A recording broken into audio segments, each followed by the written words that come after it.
I only know like one thing about Plymouth Rock, that we didn't land on Plymouth Rock. It landed Plymouth on Rock us. landed on us. People are literally crying out with a smile on their face, thinking about committing suicide, sitting having a conversation with you, and they contemplating on how they gonna end their life because we're not listening. Yeah. But when you're told every single day something's wrong with you, You start to believe it. you start to believe it. And we love you too. Ain't nothing you can do about it. That's right. And all the brothers and sisters said, You damn right. I love you. You ready? Let's get it.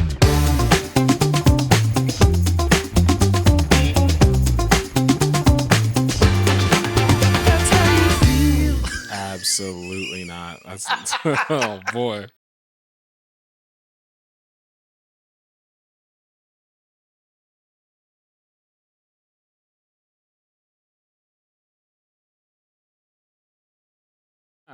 Well, folks, thank you, and welcome back to another episode of That's How You Feel. As always, I'm one of your hosts. My name's Caleb Anthony. I'm joined with my other host. His name is Levi. Hello, everybody. I called you something on Sunday. I called you Levi Renee. You did, Um, which is my wife's middle name. But, man, So I was on the other side, and I answered to it because sure did. because it's Caleb and he's dumb. But Anyway, you know, as always, folks, thanks for watching. We'll see you next week. actually, we won't. We actually have a very special guest on sure today. do. Her name is Cassandra Simington. Simington. Is it really Simington? Simington. Boy, so It's Simington. we don't really do. I mean, as we like to be prepared normally. This is a You know, real- the whole time I've known you, I've always said Simington. You never called me by my name, so that's Not- why I I want- probably I didn't What you be call calling her? You call her out her name all the time. Like, hey, yo. Well, it's true. I don't come up to you and say your last name. Normally, it's just Cassandra. Mhm. Yeah, and then we give a big hug. She gives amazing hugs. Is it Miss Cassandra at least? I mean, So you just disrespectful to your elders. Okay. Well, folks, thank you for watching. Remember to like, comment, subscribe, share, comment. For those that share the podcast, thank you. Jay, Mariah, Avery. Who else has shared the podcast recently on Facebook that I'm forgetting? I fell asleep in your long rambling. So to those of you that have already shared the podcast, thank you so much. I appreciate you. I do. I would like I to do. get back to introducing Miss Cassandra Simington. Yes. She is actually one of my lovely coworkers. So she works with me. We both work at the same hospice company, and she is a huge blessing to so many. She is a bereavement coordinator, counselor. But yeah, no, I've had the lovely opportunity of getting to meet her through work, and you've just been a blessing in my life. And I'm really excited. Today's topic is going to be a little bit heavier one, but I think it's a really important one because it is Suicide Awareness Month. And so we are going to touch on the topic of suicide today. And Miss Cassandra is going to speak on that a little bit here once we get to our topic. But I do want to jump into some comments from our previous episodes. So, Caleb, you want to read the comments? I would love to read the comments if you give me your phone so I can do it. Pitiful. All right. So this comment comes from our communication episode, which has been quite popular. Kathy D1354. I think I said that right. Finally agree with Caleb. Pumpkin spice is overrated. I'm Thank you. salty about that. Don't be. Do you like pumpkin spice? Only during the holidays. But like pumpkin spice lattes or anything like that? Do you like, or pumpkin spice flavored? Not really. No. Okay. There you go. It's okay. Mm-hmm. It's okay. I love I mean, I pumpkin like tea, the pumpkin spice tea, but I can only have one. I've never had pumpkin spice tea. They have some pods at the job in Kansas. Oh, really? Okay, I'll have to go to our Kansas office and have some pumpkin spice tea. Look at that. Anyways, Kathy, I'm salty about that comment because pumpkin Is that, spice. is that from Kathy? Kathy, my nemesis? Yes. Okay, that's what's up. What's up, Kathy? This next comment comes from Jenny Siebert. I appreciated Charles's advice in clarifying what a person needs from a conversation. Do you need a fix? Do you need to just vent? Or do you need a hug? Always a good thing to do is clarify, like, if you're talking. That comes from my cousin Jenny. And I thought that was really good. And actually, we were talking before Caleb got here because he was running late, you know. I spilled chicken on my shoe. I was gonna be on time until I spilled chicken. I saw what time you left your house. I was sitting in. Never mind. We ain't gonna get into it. Anyways, but Charles on our communication episode had kind of talked about when someone needs to vent, kind of asking them ahead of time, okay, do you want advice? Do you just need a hug? I just need to hear you out? And you were kind of talking about situation with people, and that's kind of like you'd given them 3 options of like, do you need this, this, or this? And so I thought that was a really good point. I think that's something I'm going to try to adapt in my own life, just because I think it's really good advice. I agree with you. So. Always good advice. From our Harry Potter episode, Miss Abby Stark says, nothing about the Fantastic Beasts movies and books. Disappointed. I realized when she said that we didn't talk anything about those. Well, to true Harry Potter fans, they don't really count. Those are kind of like, yeah. But I agree with you. Maybe we'll do an episode on those. We'll do the Fantastic Beasts movies. Well, but and I hate Abby. I'm sorry, but I have not watched all the Fantastic Beasts movies. It's okay. But it was mine and my wife's first date. Is to see Fantastic Beasts and Where to Find Them. That was our first date. I tripped up the stairs in the movie theater. Yep, she still fell in love with me. I don't know. Yeah. Beautiful. Yeah. All right, we're gonna go to our question of the day segment. Question of the day. No. I was watching a TikTok, and it was one of those. I was this year's old when I found out this, yada yada. Okay. So it was in regards to Plymouth Rock. Have you guys ever been to Plymouth Rock or like seen it or anything? I only know like one thing about Plymouth Rock. What about you? I'm with him. What do you know about Plymouth Rock? That we didn't land on Plymouth Rock. It landed Plymouth on Rock us. landed on us. we are here. Levi, I got $100 cash for you if you can tell me what that's from. I got hold on, but you think I'm playing? I got $100 cash for you. Friday? I only say that because that's the movie you always quote. No, it was. But what movie? What's that from? Malcolm X.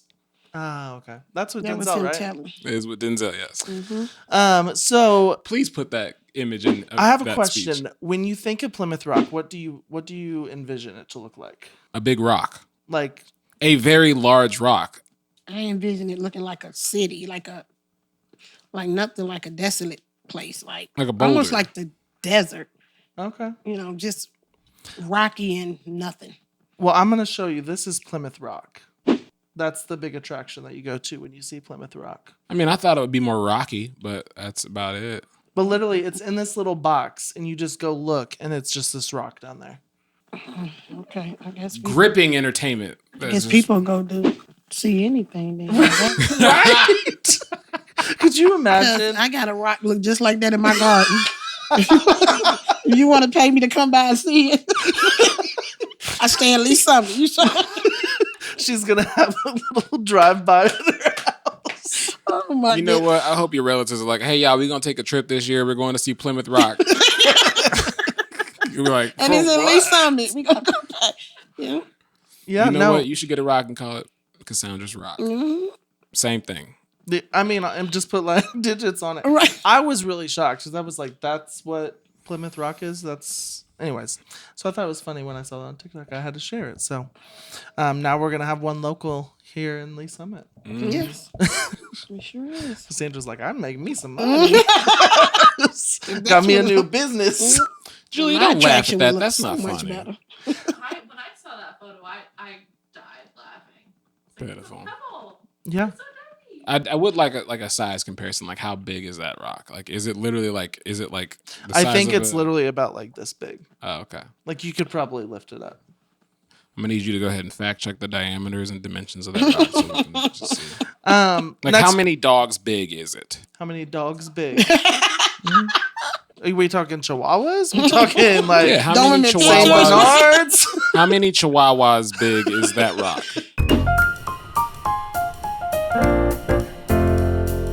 Anyways. I'd like to know how many dogs big it is.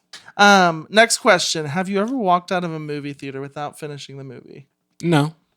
Well, I had to once when I was younger because I was with my dad. So my dad, It was me, my girlfriend at the time, I believe, and my dad, and and a lady he was friendly with. They had bought tickets to go see Rent, the musical. It was like a live, the movie Rent came out. And my dad did not know what it was about. And He did not know. the preview was just like a bunch of people singing. And so he was like, oh, I'm going to go see this for the singing. Because like, you know, I think Taye Diggs is in it. Mm-hmm. You know, he apparently can sing. And so my dad was very excited to go see this. And I so, actually don't think he sang in that movie. I think he did. Maybe. I don't know. Anyway, he bought the tickets. We're, you know, the four of us are in the theater. And like early on, like you can tell, oh, this movie has gay people in it. And my dad looked at the girl he was friends with. He was like, nope. And they got up and walked out. I'm like 15, 16 years old. So I'm just like, Dad, I think we're leaving. So my girl had to get up and walk out. And he was furious that they would put gay people on screen. He was like, how they should have said something in the trailer. And I was like, what are we mad about? What's going on here? I didn't know what was going on, but my dad was upset. And so was the girl he was with too. Like they were both mad that there were. Have you seen it since?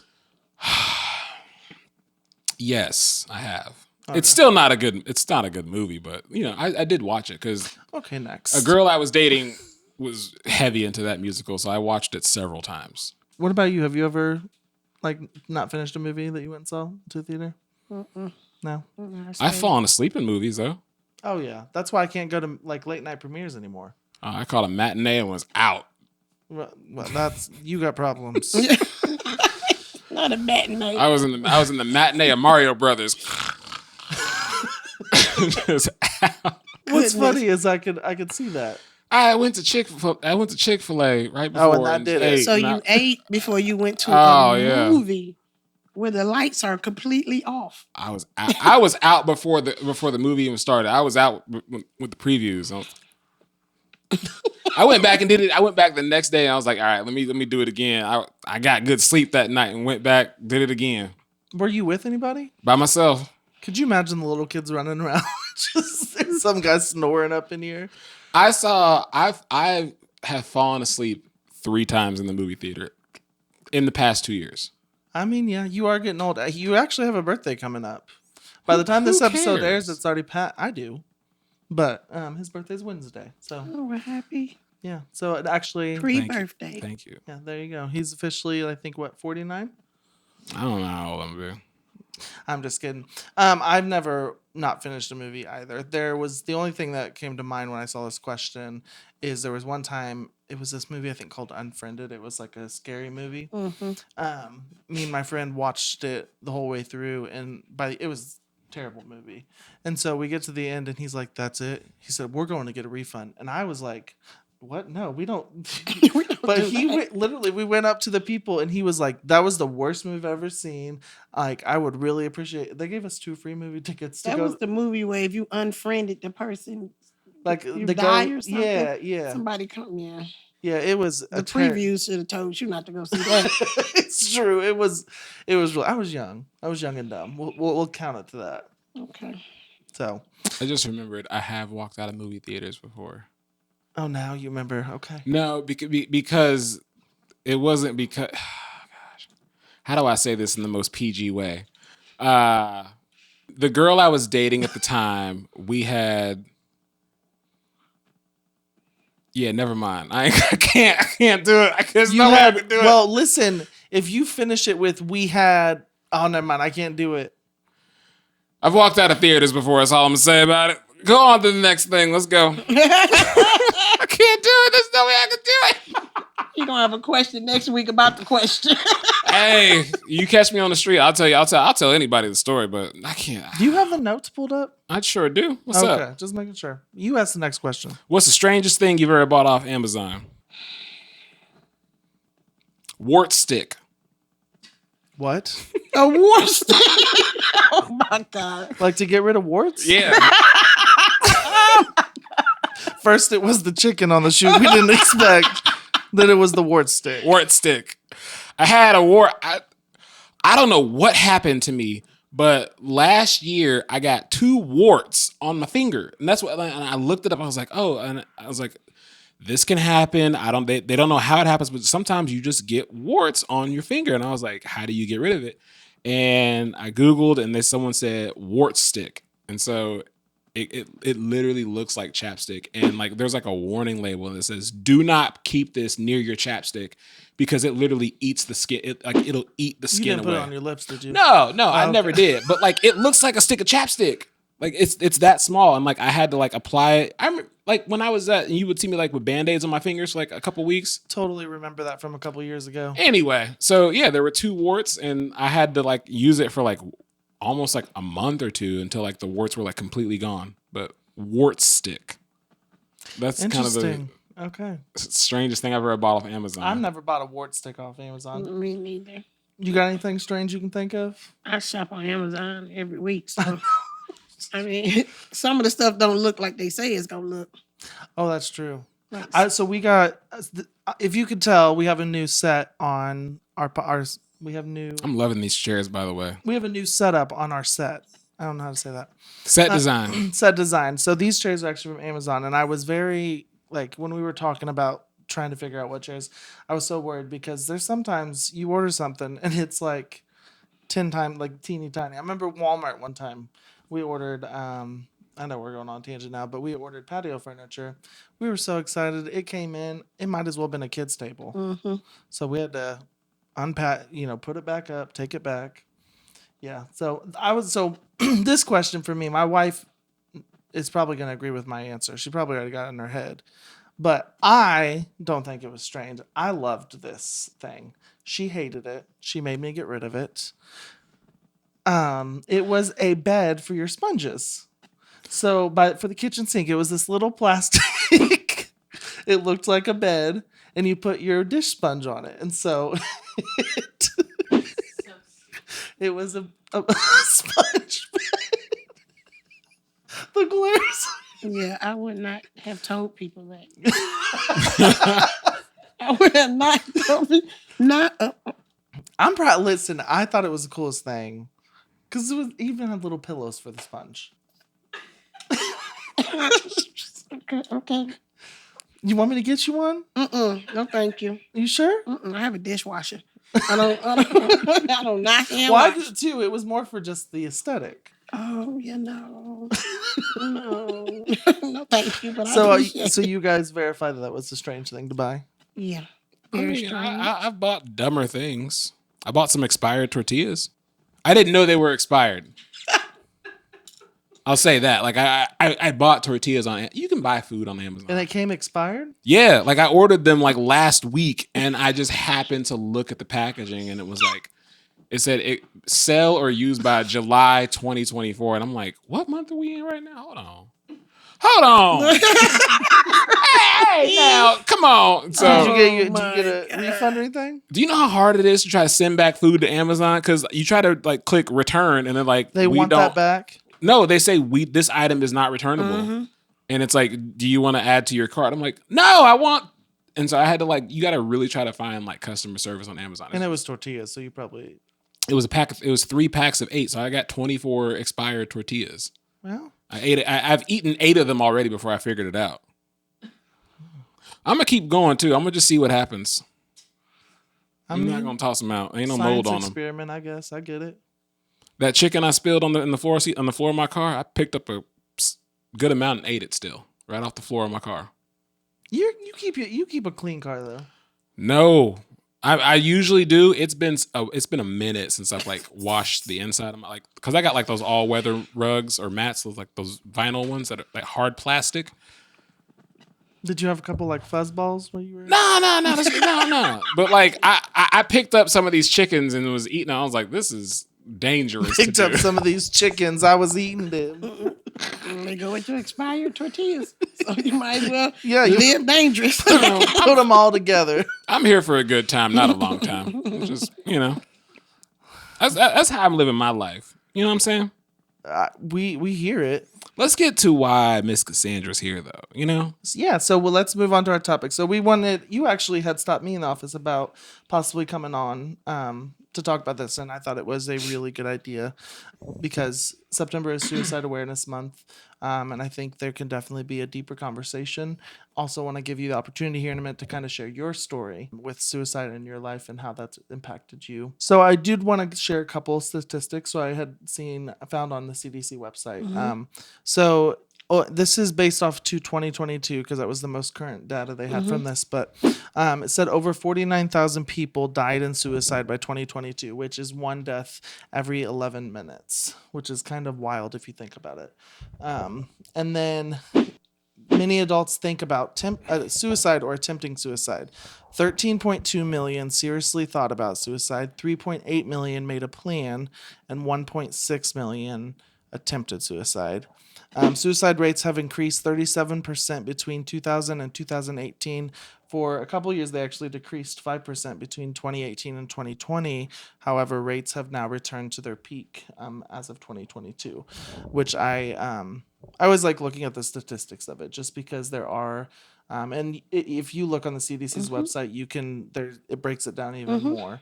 But it is I know I have had multiple classmates I went to high school with. I've had family members. I've had friends who have committed suicide. It's a hard thing to process. It's a hard thing to understand, to grasp. And so when you had brought this opportunity to me, I thought it was you are so wise. You are very wise. And I think you are an amazing person to talk about it. So I'm going to let you kind of take over if you want, kind of go over your story, and then we'll go from there. Well, I am a suicide survivor 3 times. The first time I was 13, and that was caused by being bullied. And I wore it really well. To this day, this is probably the first time a lot of people is hearing about it. My family didn't really know. My mom did not know. She passed, God rest her soul. My dad didn't know, God rest his soul. But when I was 13, my mom was a nurse, so I was able to get drugs, the pills. I took a whole bottle, which I should have died. But that was the first time I had a run-in with who I now know to be the Holy Spirit. Ministered to me all night long, would not let me sleep, would not let me go to sleep. And I got up. I can vaguely remember Spirit saying, "It's not your time. You got work to do." Not really understanding. Yeah. Got up, took a shower, went to school. That was that. That was the first time. Never told anybody, never shared it. Second time, I was about, I want to say 19, 18, somewhere around there. I got left at the altar on my wedding day. And a lot of times, the enemy will try to make you seem like, you shouldn't tell that. Or that. People gonna laugh at you. Listen, laugh if you must. I survived. And you have a story. And I have a story to tell. And so I tried to run out in traffic with my wedding dress on. And my sister's husband, I told him I was coming on, so I said, "Can I say your name?" He said, "Yeah." So I got his permission. Terry. He tackled me in my wedding dress. And he held me down and he said, "You never let another person dictate how you gonna live or how you gonna die. He walks on the same earth as you walk on. So you live, that'll be your revenge. You live." And so I lived. And the third time was thinking I could do anything. You know how you think he saved me twice before. I'm invincible. Yeah. So I lived any kind of way, did anything I thought I was big enough to do. And so I was committing self-suicide. I was literally doing what could have killed me, what should have killed me. I was in predicaments, situations. I took things that I should have been dead a long time ago. But when I came to myself, that's in the Bible, when he came, the prodigal son, when he came to himself, he realized I could do, I got more going for me than I got going against me. And a lot of times, people would always ask me, when you were 13, what were you thinking? 13-year-olds don't have issues. And that's coming from a 24-year-old. A 24-year-old mind cannot comprehend, because you can better explain it as a 24-year-old. It's a 13-year-old mind you have to think about. Yeah. When it's 10-year-olds committing suicide, you have to look at it from a 10-year-old standpoint. Yeah. So yeah, it does sound foolish. It does sound like he don't have any problems, but you're looking at it from your experience in your life. And you have to really take time out to see and listen and understand that to them, to me, I was the deciding factor. Right. Everything happened and I was the commonality of everything. And so if I remove that commonality, things should be better, right? It didn't get better. I said the first time I succeeded, my oldest son wouldn't have been born. He's 34 now. The second time had I succeeded, my middle child wouldn't have been born. My son would have been here, but my middle daughter wouldn't have been here. The third time had I succeeded, my last daughter. And then I wouldn't have be able to experience 5 beautiful granddaughters. I wouldn't be able to experience being a pastor. I wouldn't be able to experience being a bereavement supervisor. I wouldn't be able to experience being able to say that I survived something that should have took me out. Yeah. And not be shamed. Shame is not my portion. It was a purpose for my pain. And if I can help anybody, I counsel a lot of people. I talk to a lot of people, young, old, middle aged. And what do we do? How do we? I think that we start by stop stigmatizing people. Yeah. Quit putting a label on people. Everybody that tried committing suicide does not have a mental disability. Right. I'm sorry, does not. I was never diagnosed, and I've been to the doctor with any type of mental disability. Sometimes it's just you're in such a dark place that the positive is whispering and the negative is screaming. Yeah. And I think that's the best that I could describe it. It's almost like you're in this warehouse. It's a dark warehouse, and at the end of the warehouse, it's a light. The closer you get to that light, the further it goes. And it's nobody around that you can talk to. Nobody around it that you think you can talk to.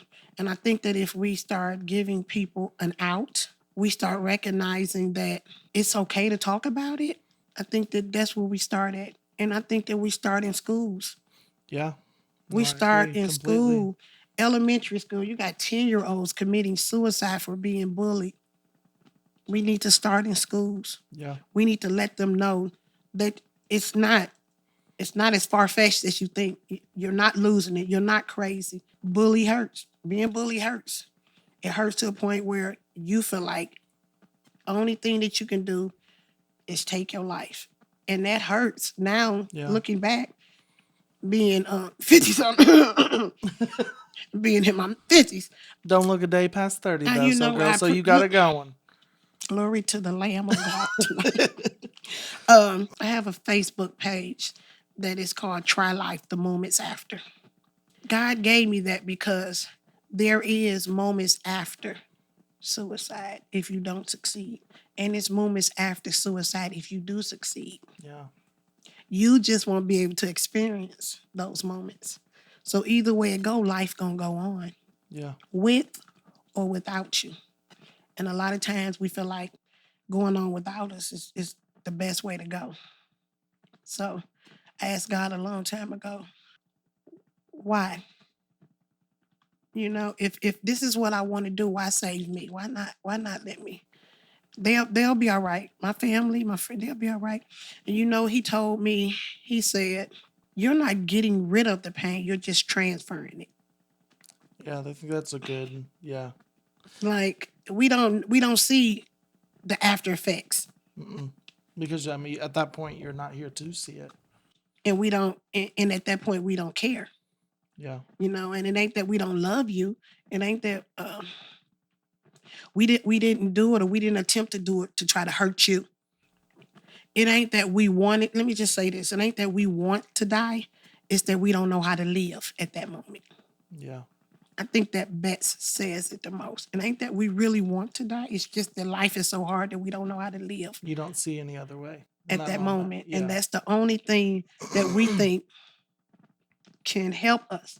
Because when you try, if we was to tell you, that's the only thing we can control. Yeah. And so if we tell you, you take the last bit of control that we got. And we don't want that. We want to be able to control something. That's why when you try to commit suicide, you do it.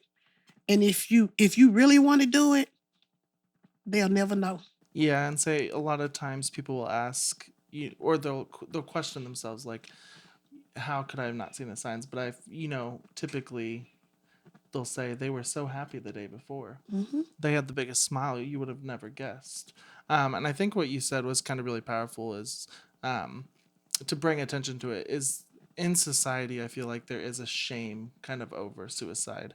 And so therefore people who are having talks about it, thoughts about it or anything, they don't even feel comfortable bringing it to maybe even their closest friend, because you don't want to say that to someone and them shame you back. Like, how could you think about that? How could you do that? You talked about when you were 13. I really liked how you said you have to put yourself in a 13-year-old's shoes. I've never thought about it that way. And I think that's really important, because no matter, it's easy to say, how could you, how would you, how should you? But you really do not know until you walk in someone else's shoes. Do you feel like, and I want to kind of preface on when you were 13, but growing up and even 19, do you feel like you had the resources to talk about mental health, or to help you deal with either the bullying or to get to that point where suicide became an option for you? Do you feel like the resources, or you were able to talk to anyone? No. And I'm from Detroit. I'm from the hood. So, you either bully or be bullied. And so you don't talk about it. They don't give you resources. And if it was, I wasn't privy to it. My school wasn't privy to it. And I think that's another thing that I think that it should be part of the curriculum. Yeah. To talk about it. Let them know that they're not by themselves. And a lot of times, they're not going to talk to their close friends or the people. And if you really think about it, the counselors nowadays, some of them is probably like, especially high school counselors, they're probably like 5 years older than the high school person. So they're like, don't talk to this child about, Yeah. And so they don't feel comfortable enough. And then, even with our families and our friends, if we supposed to be the strong one, we supposed to do this and we supposed to be that, we don't want to tell. We don't want to disappoint them. So we're not going to tell you. So no, I did not have it. Had I wished I did. Yeah, I wish I. And let me just say this. I could have talked to my mom if I wanted to. I grew up with that relationship where you talk about whatever you need to talk about. Whatever issues you're having, you talk to me about it. You can. I have that. And I have that same relationship with my grown kids. It doesn't matter what you're doing, where you at in life. I love you. Let me walk with you through this. Yeah. I'd rather for you to tell me and I'm like, than for you not to tell me and I'm like, It's difference. And so I believe that I could have told my mom, but again, I grew up in where my mom had to work all the time. And I was the oldest one in the household, me and my two little brothers. So trying to just deal with life at that moment, when you turn 13 and you don't look like the other girls. I mean, I've always been pretty. Why you point at me when you say that? Oh, no. No. Like rewind the clip back. She said when you turn 13 and you don't look like the other girls. She looked right at me. No, I looked at you. Hey, you either bully or you get bullied. I wanted to know what I was saying was that, come on now. Yes. I mean, I know what you're talking about. You didn't have to look right at me. Well, I couldn't look at his wife because she behind the camera. I would have looked at her had she been sitting there. You're directly in my viewpoint. But, I felt attacked. And then... You'll get over it. Yeah, and then they don't, I was the pretty one, but I didn't feel out like everybody else. You the pretty one, but you don't look like everybody else. And so I carried that for a long time and I had low self-esteem. I knew I was pretty, but then I was just like, okay, well then why that ain't good enough? And I was smart. Yeah. You know, so why that ain't? And so just growing up with a lot of pushbacks and where I grew up in and not having, I always said this, not really having my dad in my household. Yeah. Because when my dad did come, people were scared to talk to me, you know? And so I was like, my daddy here, you know, I got a protector here. That's right. You know, and my mom didn't have to work as hard because we had 2 incomes now. But after that, she ended up having to work twice as hard, which means she had to be out the house. Yeah. And so, you know, I just think that if we learn to meet people where they're at, a lot of times people talk at you and not to you. I think it's hard. I think it's hard for people, especially my experience is it's hard for adults to meet children where they're at. I don't know what happens in the transition from adolescence to adulthood to, I guess, mature adulthood, but we forget what it's like to be 13. We forget what it's like to be 8 and to like, even with something like kind of what we might think is silly as like middle schoolers saying they're in love and an adult goes, you don't know what love is. Yeah. But their experience and what they define as love, to them That's love. And those feelings are so valid, and parents are just like, you don't know what love is until you had to fight 3-4 times. But like, and I remember I had a conversation with my mother about, I believe it was a cousin or a relative, and they were young at like 15, they're teenagers, and she was like, oh, your cousin's depressed. I don't know what he got to be depressed for. He ain't nothing but 16. He ain't got nothing going on. I'm like, but and this conversation happened a long time ago. But when she was saying it, I was like, yeah, he's only 16. And to think about that conversation now, it makes me, I feel a little bad because I wasn't able to empathize with the thoughts and feelings of a 16-year-old at the time. And nor was my mother. You know, because in her mind, you 16, all you got is school to worry about. Like, how do you have real worries? But like the things that go through the mind of a 16-year-old person, the things that go through the mind of a 22-year-old person, they're so complex because they are still taking in so much input and trying to figure out where to put all these things and how to manage all these emotions. It's so tough. And adults, we forget what it's like to be 16. And it hurts my heart to hear the stories of like friends of mine that struggle with like anxiety and depression at such young ages, like high school ages. Like they're going through so much. And it hurts me to hear when they say, I can't talk to my parents about it because they don't understand, they don't get it, they don't listen. Because a lot of times parents just don't have the capacity to deal with the mental complexities of their children. And it's hard. Well, and I think even when people say I'm bullied or I've been bullied, I think that gets brushed off too easily because I was bullied really heavily from 5th grade to 9th grade. And I mean, I felt like I didn't have hardly any friends. That would be a whole nother time. But the things that people say, kids that age are very cruel. Yeah. And if you do not fit into that circle, and sometimes those kids will say, why don't you just, kill yourself?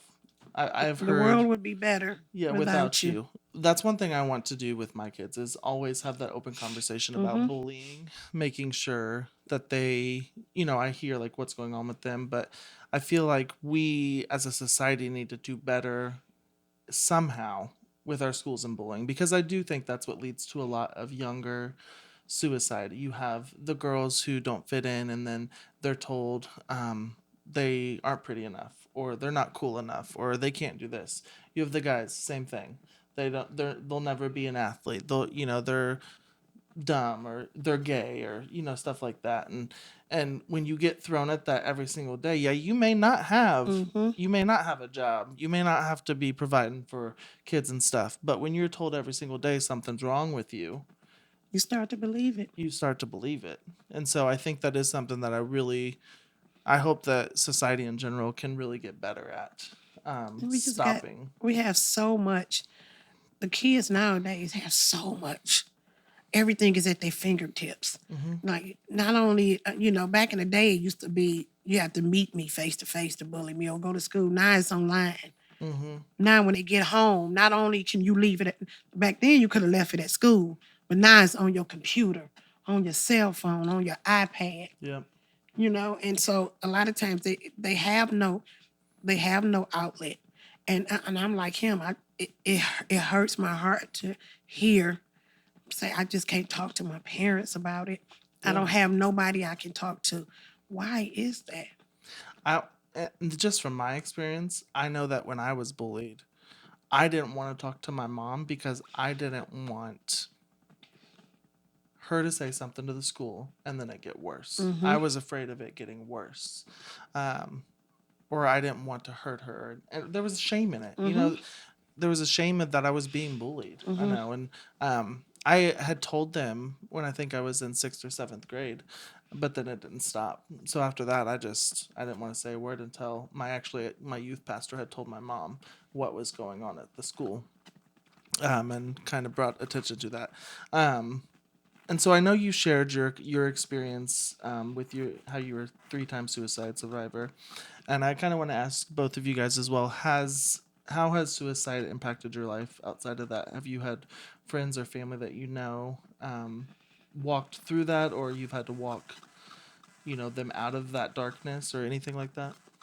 I don't think I know anybody that committed suicide. I have friends of friends that have committed suicide, and even then it's like, wow, like, because how old am I? I'm like 30. I forget how old I am. 49. I'm something. But I got friends that are young. They're in their 30s and 20s, and their friends are in their 30s and 20s, and they, feel like there's no other option.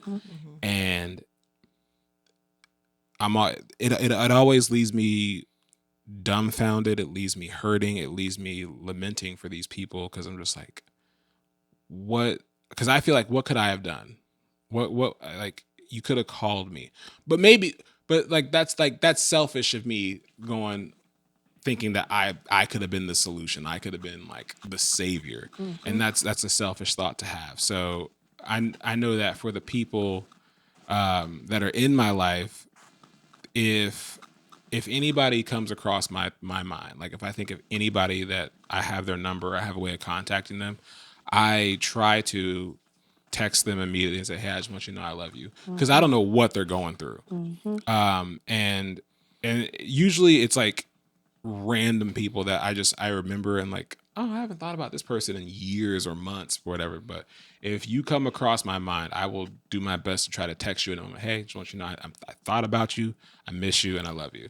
Because maybe that might have been what they needed that day. I don't know, I'm not trying to do it to prevent them from like doing that, but I just want people to know that they're loved and that I see you, and I'm glad you're here. Not to get spiritual with it either, but sometimes, God may be the one putting that person in your mind that day, and they may have needed that message. Yeah. I try to do that. I Lord help me if I'm forgetting people in my life that have committed suicide, but I don't think I know anybody that has. No, I know that my great grandpa, when I was young, he had committed suicide. So that was kind of my first experience with it. And I've had lots of people I knew in high school. And, you look at them, and again, even when they were the same age, I was like, they had so much going. Like, I feel like I want to know what happened. And it may not have been someone I was necessarily friends with, but I knew well. But then again, part of me goes like, I wish I was their friend. But you're right. I mean, that's selfish of me to think that I could have been the one To save them. But obviously, I want to do more with that. But I want to. What about you? Have you? I was in the Army, so I had a few soldiers that I was with that did want to. Yeah. And at the time, I'm just talking. God puts me in position to be able to show His goodness and His mercy, and to provide grace without even knowing it. I wasn't no preacher back then. I just know that I'm the type of person that people come and talk to and share deep stuff with. Yeah. Like, it would literally come and, I had this one soldier come up to me and say, I am going to go to the mess hall, I'm going to eat, then I'm going to go and I'm going to cut my wrist. And walked away. And it was like two of us standing there, and the other person was like, "Oh, she played too much." Yeah. I don't. That to me, that's not playing. I followed her, and I talked to her, and she said, "This is what she said." She said, "I'm glad you recognize." Like he said, "I see you." Yeah. I'm glad you heard me. And a lot of times we don't hear people. I was gonna say it's often some people that is their response. They brush it off like, oh, that they're not. Yeah, gonna. they don't. We don't But that's hear. their only opportunity to say, hey, I'm gonna do something, and that may be the only time they reach out, and you get the chance to stop it. And a lot of times and I mean, it's not no fault to anybody because a lot of times people are too scared. Okay, what if I say the wrong thing and they do it anyway? Now it's my fault. Or what if I do this and then they do, So a lot of times it's like a two-edge. Yeah. You don't know. You don't know. Should I say something? Shouldn't I say not something? And I'm always like this. If anybody say anything that has to do with harming themselves, and you know this in the profession we're in, Yeah. I'm listening. Okay, do you want to talk about that? Let's talk about that. Why did you use those words? Yeah. Let's explore why you said those words. I don't need to know anything else, but I just want to know why you said those words. Help me understand, because I'm listening I ain't got nowhere to go. Because a lot of times we in such a hurry up environment. We hurry up and On to the next. Yeah. people need to be heard. People are literally crying out with a smile on their face. People are literally thinking about committing suicide, sitting having a conversation with you, having dinner with you, drinking some wine with you, and they contemplating on how they gonna end their life because we're not listening. Yeah. We're so busy doing that we don't understand that we have to learn to sit and be. And I think that has gotten away from our society. We don't know how to just sit and really listen. Like I joke a lot when I tell people, I say, especially when I'm talking to my significant other and he'll be talking, and I'll be like, you didn't hear me. You're listening to respond and not listening to hear. And he was, you know what? I am. And he caught himself. And a lot of times we don't catch ourselves. Yeah. We waiting, like right now, when you're talking, and I'm like, okay, what I'm gonna say when he say that? Let me see if I got let me see if I'm gonna say, okay. We're listening to respond and we're not listening to hear. And a lot of times that gets us in more trouble than it gets us out of trouble. And so I think that a lot of times that we need to listen to hear and not listen to respond. Because a lot of times we want to tell you what you shouldn't do. Why would you do that to your mama and your daddy? Why would you hurt them like that? That's not the time to say that. Yeah. That's not the time to say that. That brings more shame to it. Now you're judging them. And now you're making them feel even worse. Yeah. I'm not here to make you, if I can't help you, I don't want to hinder you. Yep. That kind of ties into the next question. Well, yeah, and so I do want to, and yes, but I was going to say, because this is really kind of pinpointing on the QPR training I had put in the notes. So are you familiar with QPR training? Have you heard of that before? It's called Question, Persuade, and Response, and Refer. Sorry. So I went through a year where I had known of 5 people that committed suicide, and it just became very heavy on my heart. Can we drink water on the podcast? Oh yeah. Yes. But it's this training you can go through, and so it's kind of like CPR, like for cardiac arrests, you learn how to do CPR.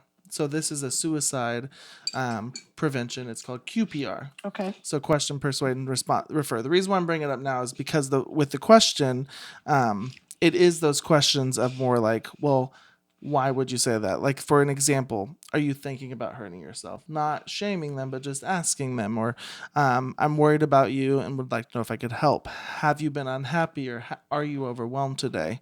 Then persuading them as far as, and it's not like you're just trying to you are trying to persuade them, but not in a good way. But it says, are you willing to get support from a counselor or someone else? Can I help you? How can I help you? And then referring them to whether that be the 988 line or whatever. And so it's I have started that training. I have not finished it yet, but that is one thing that I think is a really good resource out there. And I brought it up now because I liked what you were saying kind of about how people often hear to respond instead of hear to, listen. So listen to. You I know, know, you got thank it. you. got But yeah, go on with the next question because it does lead into that. We were going to ask, do you feel like suicide is selfish? Depend on what point of view you want. When I was younger, if you would have asked me when I was younger, I'd have said absolutely, it's a selfish thing. How could you do that to the people around you? That was how I thought younger. Now, I don't think it's selfish at all. Now, when I think about people that I know that have committed suicide, I think they really felt this was the last option, that they had exhausted all of their resources. And so I can't, the last thing I want to do is look at someone who has been hurting for that long and then say, and on top of that, now you're selfish. Like, I can't do that. Yeah. So I don't think it's selfish. Yeah. I've To heard- summarize. I heard several people say that they think that act is selfish. And I say, you've never been in that place.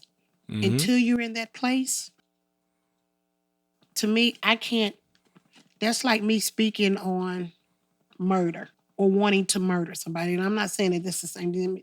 Let me just say that I can't speak on that.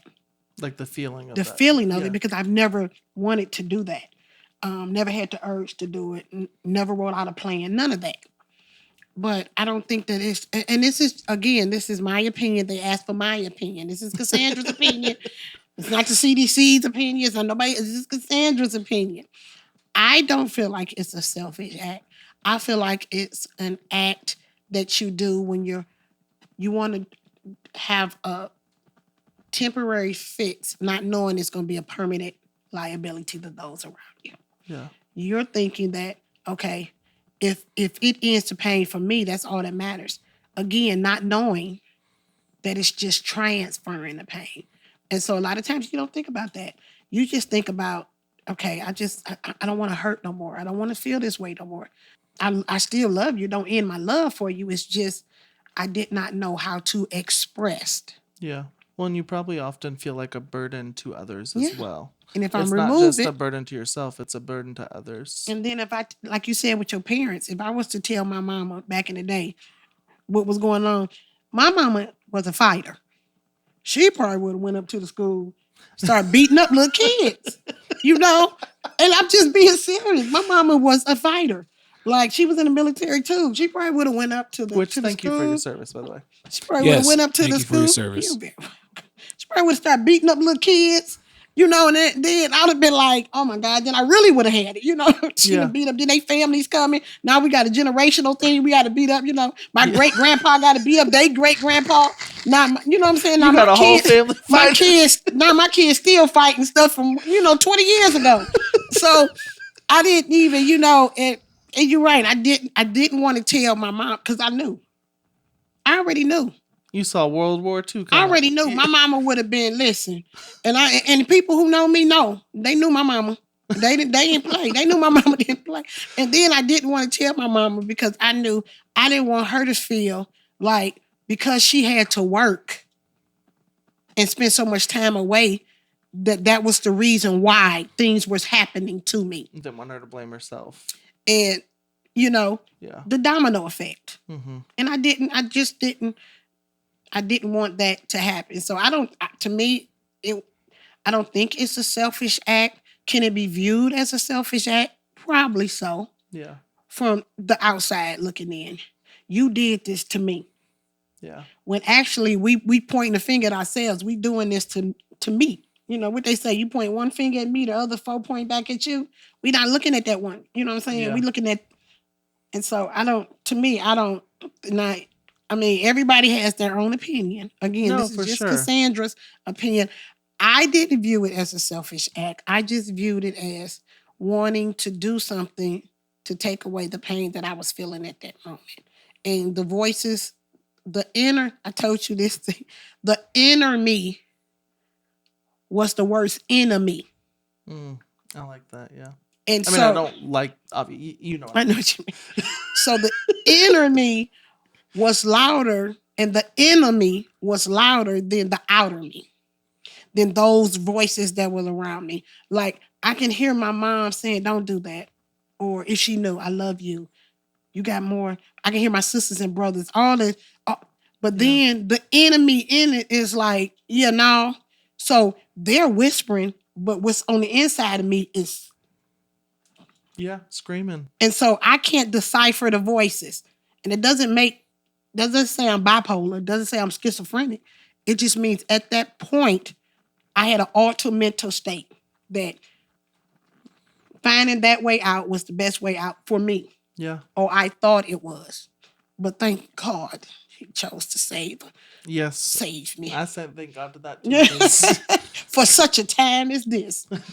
No, I completely agree. I think it's definitely a twofold answer, because I know that if you never been in those shoes and you're looking at a family member that, you know, had committed suicide, that you can easily say how selfish of them. And I do feel like the person who did the act, they were not doing it with the intent to hurt. And I like what you had said about how you think it's getting rid of the pain, but really it's transferring the pain. And I think when you're in that mindset, you don't even see that. You know, all that has gone out the window because all the other thoughts are just pouring over that. I do want to know, for anyone that's struggling with mental health or the thought of suicide, what advice could you give them? I mean, I know there's resources. I know that, you know, we'll talk about the 988 hotline. I had mentioned QPR training for people to help. But on a personal level, what advice could you give to someone? Find somebody and talk to them. And I'm just going to throw this out there. I mean, and I don't know, it might help, might not. You know how you keep diaries or you keep little books and your stuff in there? My stuff was in there. What I wanted to do was in that diary. And a lot of times, we don't want to, you know, that's their privacy. I'm finna see what you know what I'm saying? A lot of times, we want to say, well, no, that's their privacy. You ain't supposed to do that. My mama always told me, ain't no locked doors in her house. Until you pay for this house, you ain't locking no doors. You want a locked door, commit a crime, go to jail. They're going to lock you in. I'm just saying. Yeah. That's, you know, so no locked doors. And so y'all laughing at this stuff, but like I've heard all these sayings before. And like, that's why I'm looking at. That's why I keep looking at you, not because not because you're the girl. No, not because you're the girl, but like these sayings, everything you say is like it's like I'm watching y'all hear these things like for the first time, and I'm just like, yep. I already know. I heard this before, but yeah, I would say try to find someone, you know, that you can talk to. And again, like the 988 number. A lot of times we do want to talk to people anonymously. We don't want nobody to know who we are, where we at, where they can find us. But try to find, and again, and that's why I think it's so important that we put some type of training in the schools to be able to let them know that you can find help with people that don't know you. You know, because a lot of times you don't want to talk to the counselor because the counselor is talking to everybody else. Yeah. You know, you never know if the counselor is clicking. I'm not saying that. I'm just saying, I'm talking to you. He the counselor. I done told him all this stuff that you doing. Oh, I know him too well. He shouldn't be a counselor. And and now he talking to you about it. And him, unbeknownst to him, he telling you what I'm saying. And you know that I'm the only one could have said it because you know I'm the only person you did it to. Right. Yep. You know? And so now you created this big old, I knew you was talking to the counselor. You know, and sometimes if you can find somebody that you could talk to that don't know nobody, that you can confide in. Yeah. And again, it goes back to getting training in schools. Yeah. And I mean, starting as 5th grade. Like if you got an 8-year-old committing suicide because they don't feel like they have anybody they can talk to.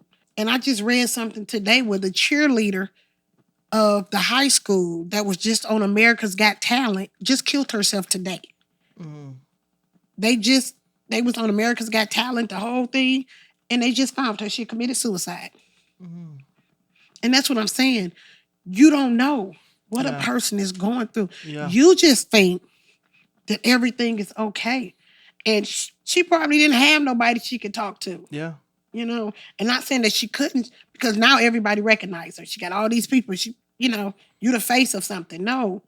And so I just think that a lot of times we need to make it to where having help does not cause any type of prejudgment, judgment, shame, or anything. And then the person you don't know you're talking to don't need to know who you're talking about, just need to be able to be there and talk to you and pull you through or pull you out or walk with you while you're walking through it.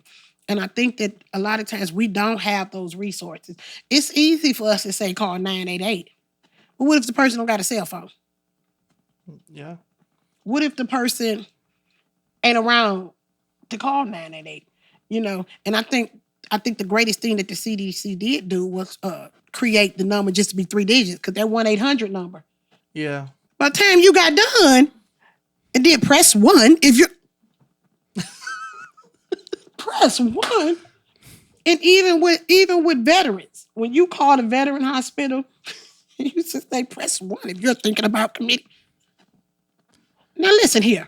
Now, and I'm saying it as a joke, but I'm just saying if people. No, I think that if people understood that by dialing, that was a cry for help for one. If I'm sitting there waiting on the phone, and I'm press 1, and they just you on hold, that means I want help. That's a cry for help. Yeah. And a lot of times, I think that if we get a lot more resources out there, yeah, a lot more. And it ain't that we throwing suicide at people. It's that we need to uncover. We need to pull the Band-Aid off of this. I agree. Yeah. Because you don't want to see the sore, but the sore going to still be there. Well, and I think even community resources, you don't hear about them as much. You hear about the 988 number all the time. Yeah. And that is easy. It is, they have anonymous counselors on there that are ready to talk to you and available. But what about your community? What resources are available in your community? And God bless the 1-800 people for the veterans. Hold on, I ain't saying nothing against y'all. We appreciate that line. Trust me, and I gave it to a few people, and they said you guys helped them. So I'm not bagging on y'all because I appreciate you being a veteran. Thank you very much. And I want you to say, I don't need nobody put nothing on my lawn, talking about some she shouldn't have did that. She shouldn't have said that. She demeaned the country, and I don't want. Listen, no, not today. Not today, because I'm still my mother's child. I do want to. Yeah. Kayla, that's what she saying. What she said.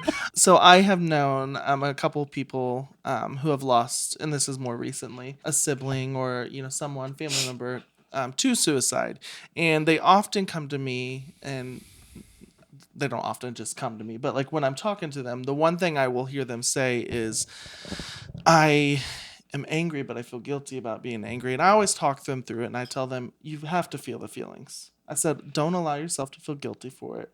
You're allowed to be angry. Mm-hmm. You're allowed to hurt. You're allowed to not understand. But if you feel guilty for not, for feeling that way, you're not going to work through it. But you have to give your time, your body, and yourself that grace to be able to feel those feelings. Mm-hmm. I just want to know your thoughts on that. Yeah, I think a lot of times, you are going through what, if you lose anybody to anything, suicide or anything, you're going to experience grief. So you're going to go through the steps of grief. Being angry is one of them. Or feeling shame or whatever you want to, feeling guilty for not being able to stop them, or like he said, or why didn't I know? Why didn't I see all that? And you have to give yourself grace. Yeah. Because again, we are master disguisers. If we don't want you to know, you will not know. If we don't want you to help, we're not going to ask for it. Yeah. And it's nothing against you. Like, we are silently crying, and it's not your fault. Your frequency is not tuned to that you don't understand, that you can't hear it. It's not the family member's fault. And maybe a few years ago, I actually apologized and saying for even thinking about, I am sorry. Because now I couldn't even fathom how my kids would have reacted had I succeeded. 1 or 2 or not even 3. And so I just think that people need to give themselves grace. And like you said, I think you need to feel what you're going to feel so that you can feel what you need to feel. Yeah. So. Yeah. I'd like to answer that question also, but You asked, what advice would I give to people who are having? So like someone who's lost someone to suicide and they're going through the steps of like, I could have done more, or how did I miss the signs, or I'm angry. That wasn't your question. Your question was, what advice would you give to someone that's struggling with the thoughts of like suicide? Are you changing the question now? Oh, that was the last question, but yeah, go ahead. he had put 2 questions back to back. I'm like, what? Wait a minute. I'm sorry, I fell behind in class. Oh, jeez. So I guess I really want to answer the first one, and that's, what advice would I give to people who are having negative thoughts? I have not had thoughts that negative to that degree where I felt like ending my life was the only option. I've not had those thoughts. I have had moments and days or weeks where I am feeling down or I'm feeling very sad. And what I've learned about myself in those times is that I always feel like there is no one I can talk to. And I have great friends.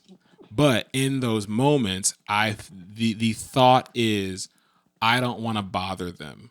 That's always the thought. It's not that I know they don't care. It's I don't want to bother them. Maybe they don't care. They don't have the time. They're at work right now. I don't want to be an inconvenience with whatever's going on in their day, because what I have right now is a cloud and their life seems really happy right now. So I don't want to disrupt. That's typically the thought that I have when I'm having those thoughts. And so if someone's going through a season of that where and the weight of their emotions is just piling on and they don't feel like they can do anything, I would say to people that are going through that, it takes an incredible amount of courage to pick up a phone and call somebody. It takes so much strength to do that. Mm-hmm. And if you can, that is such a powerful step. Mm-hmm. Yeah. And what I would also say to people that are thinking like that is, you have friends that care so much about you and that would be honored if you called them. Like, I think a lot of times we have friends that we never really test our friendships. We never actually like give them the opportunity to show up and be present. And I feel like we will always celebrate with our friends, but we will mourn and cry by ourselves. And I feel like if we just really put those friendships to the test, you would be surprised. Nice. You would feel blessed. You would feel loved if you actually gave your friends the opportunity to love you when you need it the most. It takes so much strength, and you're probably already feeling like you have no strength left. But I would really encourage people to, if you can find the willpower to pick up a phone and call somebody, anybody, I guarantee you're not bothering them. No, and I honestly feel like your friend would be honored. That the person on the phone would be honored to sit in that moment with you. To sit there with you. It takes a lot of strength and a lot of courage to like test that and see, but I think that you would be surprised. For me, like I deal with depression. I know you know this, and anxiety and stuff, and I've walked through a lot of things in my life. I've always had a very strong faith. In my mind, I'm saying that in my mind, suicide's never been an option. But I have been to a point before where, and I know my wife can speak on it, where it was a very dark moment. And it was not, like, the thought came in my mind. And I remember right then I had to freeze because I hadn't gotten to that darkness before. And that darkness wasn't saying, oh, this person's going to miss you. This person, it was saying they'd be so much better without you. And that's not the case. It's not. And I'm thankful, that I was able to talk with my wife, especially. My wife has been a huge rock in my life. But even if it wasn't her and my friends, definitely find someone. I am curious, and I kind of want to dive into this last question before we go into our weekly segment. How do you feel the topic of suicide should be brought up in a religious environment? Or say church? It exists. Or church. Yeah, that's it. Uncover it. Say it exists. Put a spotlight on it. I think that as terrible as suicide is, I think that it is it's a byproduct or a side effect of a bigger issue that is also not being talked about, and that's mental wellness. That's mental health and just overall wellness. That's addressing depression, anxiety, and depressions. And I'm an idiot. Anxiety and depression are still, I feel, still very taboo in religious settings, in churches and whatnot, and in houses and homes. I feel like nobody wants to admit that they have anxiety or they have depression. And it's got to be hard for parents to say, my son struggles with anxiety and depression, because they feel personally responsible for the mental health and well-being of their child. And so it's kept under rugs. It's not talked about. The family doesn't know about it. I think that we need to be able to have more open and honest and dialogues about it. Yeah. And make it, we got to be able to talk about it, because if you find out, then you're able to love people in very specific ways when you know specific things that are going on. Which is what we were called to do. Yeah. Is to love. So like it would be so great if you're sitting in church and a preacher's like, hey, we're going to talk about anxiety today, and we're going to talk about depression, we're going to talk about suicide, because those are things that they're not talked about, because people just pray about it, throw the Bible at them, and it's like, okay, yeah, I am okay, but I still have this. Yeah. You know, I believe that God puts doctors, coaches, wellness people on the earth to help the, like, why aren't we talking about them? Yeah. So, and we at my church, a shout out to Memorial Missionary Baptist Church, Larry B. Aiken and Pastor Olivia C.Q. Aiken, Apostle. Let me just say. Oh my goodness. I have always joked about people having long church names and like rifling off the whole mine's thing. is MCI, really. MCI. No, but short. then you she had the whole rattled pastor, off like the pastor and his Larry B. credentials. Aiken and Pastor Olivia C.Q. Aiken, because I'm gonna give a shout out to the two individuals, because they really do talk about stuff like that. They do have people come in and talk about mental health. We did have people come in and talk about suicide. We had a big conference on it. So we do have some churches doing it, but like you said, I think everybody needs to be talking about it, because if you want to deal with the whole person, that's part of dealing with the whole person. Yeah. And a lot of times we don't want people to think that because we love Jesus and we sip coffee with God, that we have any ideations in our head. That we want people to think that we perfect. There's only one person, perfect human being, and it's not me. That's right. Also, I want to see Jesus, but I'm not Jesus. Yeah. Also, I think that the younger generation, like my generation and younger, You ain't young. I'm sorry. Go ahead. I'm sorry. So there's a younger generation that I am not in, that they are getting they are hip to mental health. But I think that the caveat is that we're all on, how I imagine is we're all on this train, and that the older generation is kind of pulling us back, going, there ain't nothing wrong with you. Once the older generation that maybe I'm in can stop shaming the younger generation, we can take leaps and bounds forward. Because the older generation, it was very much taboo, and it still is with older generations. And the younger generation is very hip to it, but we have to move as a unit. And if we want to see real change, we have to, like, everybody has to be on board. No, I agree. And I think seeing the rise in people talking about mental health has been really cool, honestly, because it is more of a conversation nowadays. And I think when that first came out, it was some of the older, people were like, wait, what? Yeah. And I think it's even helping adapt. If you're on a train, picture each generation. This generation doesn't know what's going on back here. Well, now this generation says, oh, no, we're all going to come together. And so they're kind of bringing mental health, all around. And I think there definitely needs to be more resources, definitely in the church. Because I know growing up, suicide wasn't talked about. And basically, it was shamed. It was talked about. It just was behind closed doors. Yes, and it was like fire and brimstone, like no, and but then when it happens in your life, you don't feel like you can go to the church, because where's the help? Yeah, where is the help? And so I really like that, and I know that Our church has done that a couple times where we've had a message on mental health and they've had some counselors up front for anyone that needed it. Things like that, or even providing resources. A lot of times, sometimes people will call a church first. Sometimes they're like, I need help. So yeah. To be readily available to provide that without stigmatizing.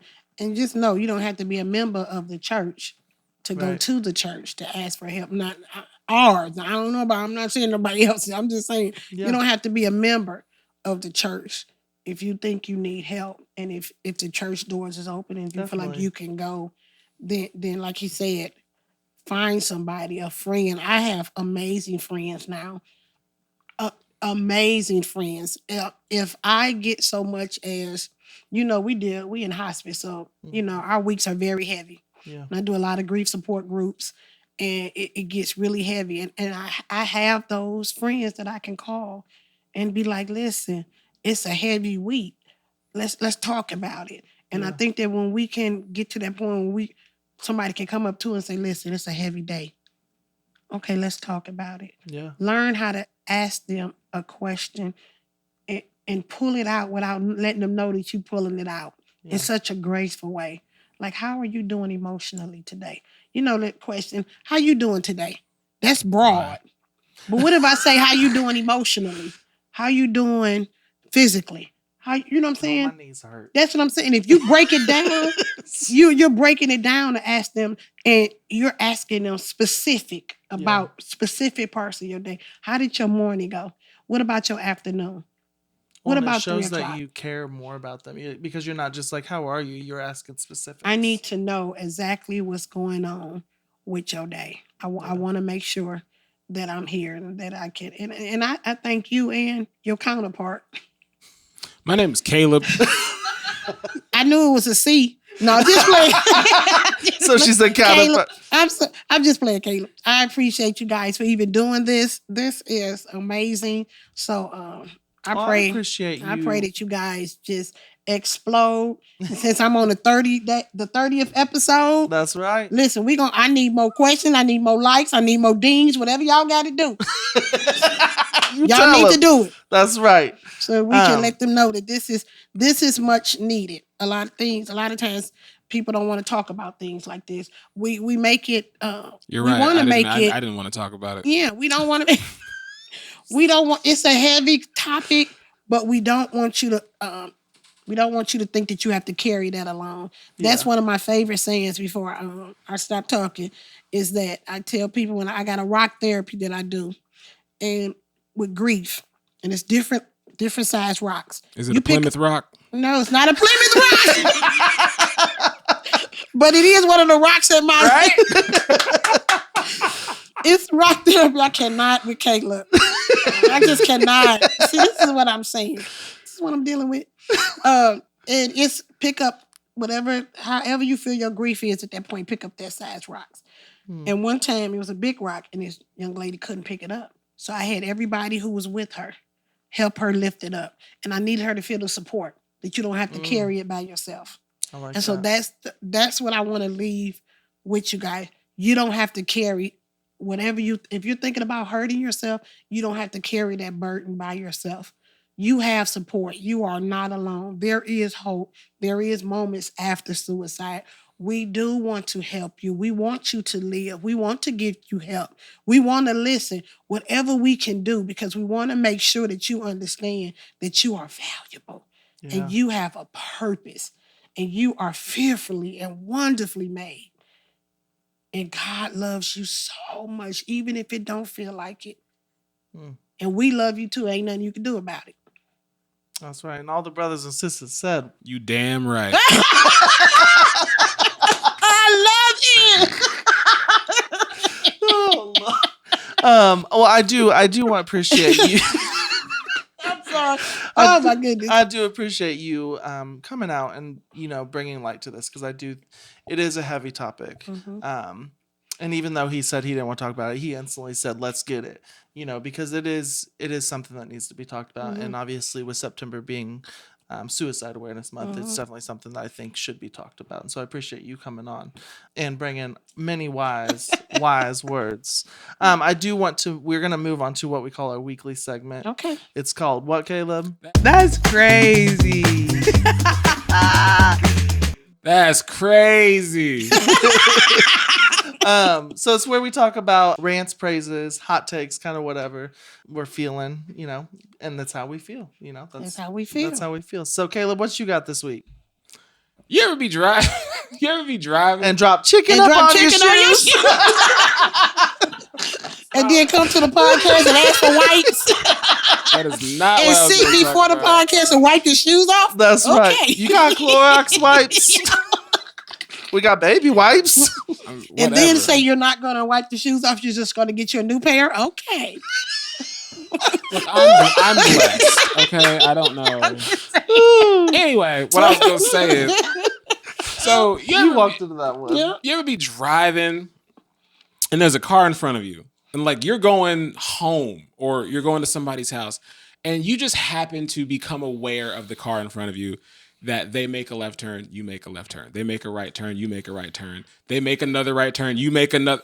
And like that happens to me not often, but like I'm like, I wonder if this person thinks I'm following them. Cause like it happens. You know they do, because you have done it before where you're like, this person's still behind me. I notice it because I'm just like, Yes. am I being followed? Like it happens to me when I'm driving.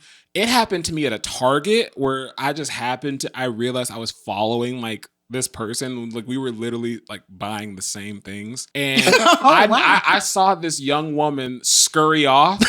Like I saw her scurry off and I was like, maybe she has somewhere to go. I had already noticed I had been like kind of following her. And this is kind of when COVID was like in its heyday.